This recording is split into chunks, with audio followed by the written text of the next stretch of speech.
علماء نے لکھا ہے کہ جس طرح ہر مسلمان پر بالغ مرد پر رمضان المبارک کے روزے کا خیال رکھنا ضروری ہے، اسی طرح شادی شدہ مرد پر اپنی بیوی کا اور شادی شدہ بیوی پر اپنے مرد کا خیال رکھنا ضروری ہے۔ روزہ انسان کی گھر کی زندگی کو بھی بناتا ہے اور گھر کی زندگی انسان کے روزے کو بھی بناتی ہے۔ صرف تمہارا روزہ نہیں بلکہ تمہارے روزے میں زیادہ ثواب تمہاری گھر والی کا ہوتا ہے، جو تمہیں صبح سو کر سحری بنا کر تم تو سوئے ہوئے ہوتے ہو اٹھاتی ہے کہ اٹھو سحری تیار ہو گئی، اور شام کو بھی روزے کی حالت میں چولہے پہ کھڑی ہوئی گرمی میں آپ کے لیے افطاری کو تیار کرتی ہے۔ جب آپ مسجد میں نماز تراویح کے لیے آتے ہیں تو آپ کے جوتے اور آپ کے کپڑے تیار کرتی ہے۔ جس طرح تم نے روزے کا خیال رکھنا ہے اسی طرح تم نے اس کا بھی خیال رکھنا ہے۔ روزہ اللہ کی رحمتوں میں سے ایک رحمت ہے، اور ایک بات کہہ دوں تو آپ کو سمجھ آئے گی کہ ایمان کے بعد سب سے بڑی نعمت اولاد کے لیے ماں باپ، اور ماں باپ کے بعد شادی شدہ اولاد کے لیے سب سے بڑی نعمت میاں بیوی کا ہونا ہے، اگر کوئی سمجھے اس کو۔ اس لیے کہ قرآن پاک نے میاں بیوی کے جہاں رشتے کو بیان کیا وہاں کہا کہ وَمِنْ آیَاتِهِ أَنْ خَلَقَ لَكُم مِّنْ أَنفُسِكُمْ أَزْوَاجًا، یہ جوڑا تمہارا اللہ نے بنایا۔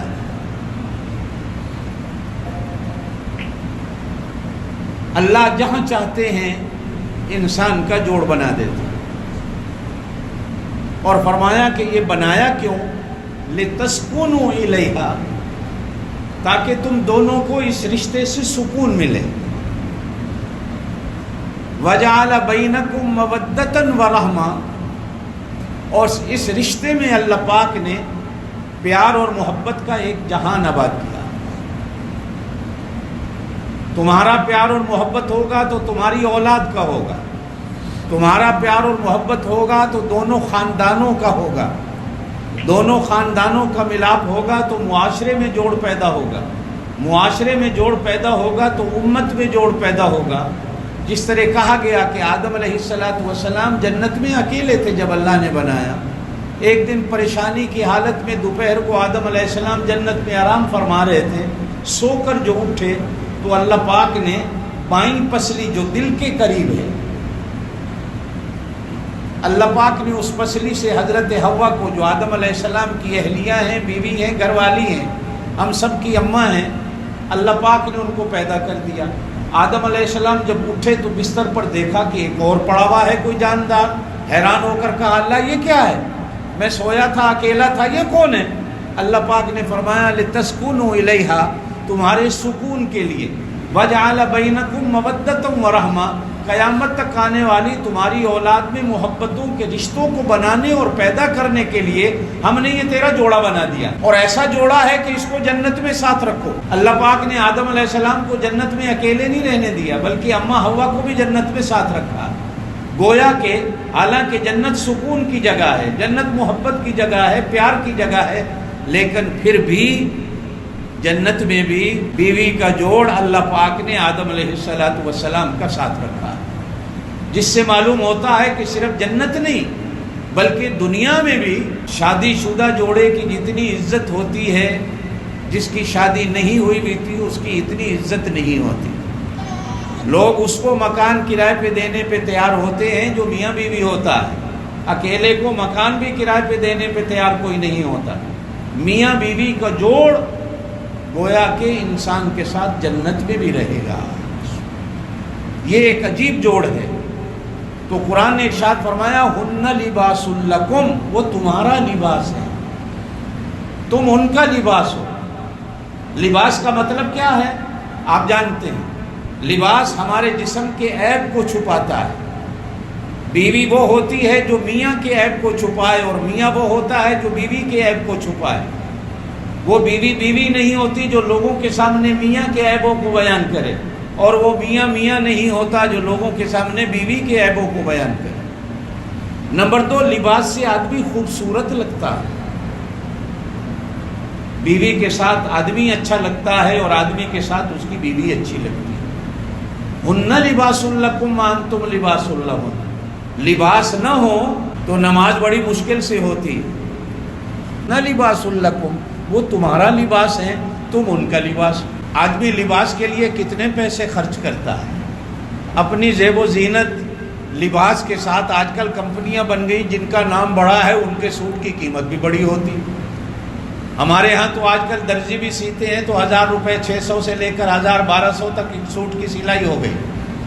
لباس عید کے دن نماز کے لیے پہننا ہمارے لیے صاف ستھرا ضروری ہے۔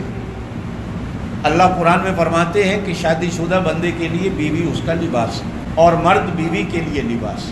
لباس میلا ہو جائے تو دھو کے پاک کر لیا جاتا ہے۔ بیوی کے اندر بھی اللہ نہ کرے کوئی کمزوری آ جائے تو پیار سے اسے دور کیا جا سکتا ہے۔